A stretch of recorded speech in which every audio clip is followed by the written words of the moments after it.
Hello students. तो आज circular motion chapter से एक इंपॉर्टेंट क्वेश्चन को देखते हैं। क्वेश्चन में बोला गया है, ध्यान देंगे कि एक हेमिस्फेरिकल बॉल है। There is a hemispherical ball जिसकी रेडियस आर दे रखी है, is rotating about its axis of symmetry. जो एक्सिस ऑफ सिमेट्री है उसके अबाउट ये रोटेट कर रहा है, विच इज केप्ट वर्टिकल। ठीक है, एक हेमिस्फेरिकल बॉल है इस शेप का। ठीक है, इसको वर्टिकली रखा गया है, इसको वर्टिकली रखा गया है और इसकी रेडियस दे रखी है कितनी। रेडियस बोला है, रेडियस है आर। ठीक, और ये घुमाया जा रहा है, रोटेट हो रहा है with some certain angular velocity omega. ठीक है, ये ओमेगा स्पीड से घुमाया जा रहा है। ठीक है, और उसमें क्या रखा गया है, एक स्मॉल छोटा सा बॉल रखा गया है। मान लेते हैं एक बॉल को यहाँ पर रखा गया है, स्मॉल बॉल को। ठीक, kept in the ball which is rotating without slipping. कोई भी स्लिपिंग नहीं हो रहा है, इस बॉल स्लिप ये बॉल स्लिप नहीं कर रहा है। इसका मतलब जितना फोर्स इसको ऊपर की तरफ लग रहा होगा उतना ही फोर्स नीचे की तरफ लग रहा होगा, ताकि ये स्लिप ना करे और बैलेंस रहे। तो if the surface of the ball is smooth, यानी फ्रिक्शन नहीं है, तो angle made by the radius through the ball with the vertical is alpha. तो पूछा कि एंगल कितना बनाएगा, ये अल्फा की वैल्यू हमें निकालनी है। तो मान लेते हैं इसको, इस लाइन को यहाँ से ज्वाइन करते हैं। ठीक है, इस लाइन को ज्वाइन किया और यहाँ पर हम बना दिया इसका मास मान लेते हैं एम है, तो नीचे लगेगा एम जी और ऊपर की तरफ लग रहा होगा नॉर्मल। ठीक है, नीचे लग रहा है एम जी, ऊपर की तरफ लग रहा होगा नॉर्मल। थोड़ा जूम व्यू देखते हैं इसका, और यहाँ पर मान लेते हैं एंगल लग रहा है, एंगल बन रहा है अल्फा। ये एंगल अल्फा बन रहा है, this is the angle alpha जो कि हमें निकालना है।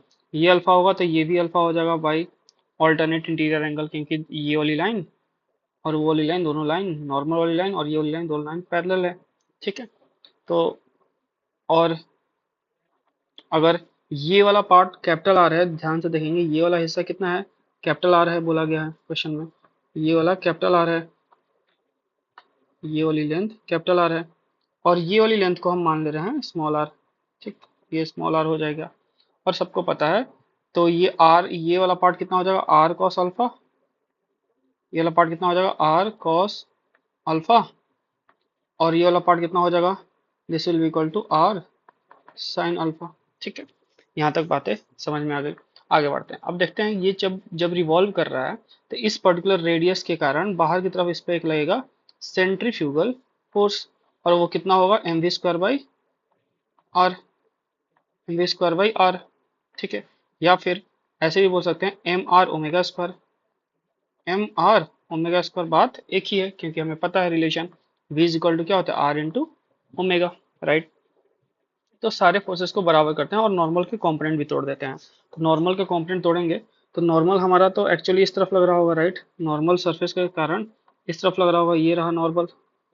तो ये हो जाएगा N cos alpha, N cos alpha.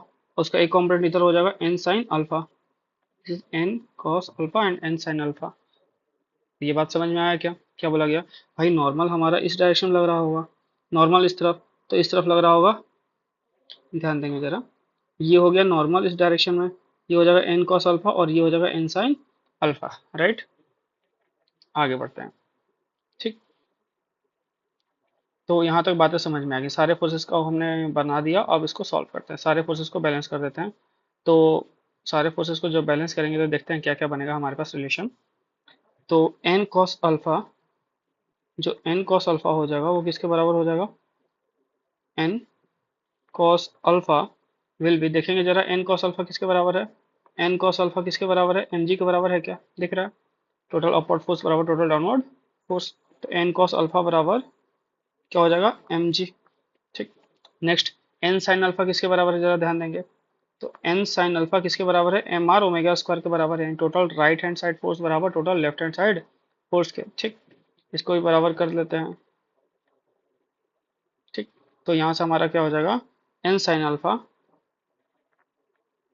N sine alpha is equal to M R omega square. और हमारा स्मॉल आर का रिलेशन क्या है, what is the relation of small R with the capital R, small R is equal to capital R into sine alpha. अभी अभी देखा हमने ये किस तरीके से आया। राइट, ठीक है, अब इन सारी वैल्यूज को पुट करते हैं। तो ऐसा करते हैं, तो हम पहले तो हम एक बात बताओ, हम यहाँ पर क्या स्मॉल आर की वैल्यू को पुट कर दें, यहाँ पर स्मॉल आर की वैल्यू, तो N sine alpha is equal to क्या हो जाएगा, N sine alpha is equal to हो जाएगा आपका एम, स्मॉल आर के जब लिखा हमने आर साइन अल्फा और ओमेगा स्क्वायर, राइट। ठीक, इसके बाद देखते हैं यहाँ से साइन अल्फा से हमारा साइन अल्फा क्या हो जाएगा, कैंसिल आउट हो जाएगा। साइन अल्फा से साइन अल्फा कैंसिल आउट, तो नॉर्मल की वैल्यू कितनी आ जाएगी, एम आर ओमेगा स्क्वायर। यहाँ तक बात समझ में आ गई। अब इसी नॉर्मल की वैल्यू को हम इस पर्टिकुलर इक्वेशन पे उठा के रख देंगे, यहाँ पर रख देंगे। ठीक, तो कितना हो जाएगा, M R omega square into cos alpha is equal to M into G. फिर से एम से एम को कैंसिल आउट कर देंगे, तो जरा देखेंगे omega square is equal to क्या आ जाएगा, G upon R cos alpha. R cos alpha, तो ओमेगा की वैल्यू कितनी आ जाएगी, अंडर रूट में G by R cos alpha. ठीक, ये पार्ट आ गया। यही हमें निकालना था, हमें क्या फाइंड आउट करना था कि एंगुलर वेलोसिटी कितनी होगी, ताकि जब इस बॉल को, इस छोटे से बॉल को इसमें रिवॉल्व किया जाए या रोटेट किया जाए तो ये स्किड ना करे, स्लिप ना करे और एक पर्टिकुलर पोजीशन पर बना रहे। तो सारे फोर्सेस को हमने बैलेंस किया और यहाँ से देखा कि जो एंगुलर वेलोसिटी होनी चाहिए वो कितनी होनी चाहिए, एंगुलर वेलोसिटी शुड भी कितना आया, एंगुलर वेलोसिटी हमारा आया कि omega is equal to under root में g upon R cos alpha. ठीक है, थैंक यू।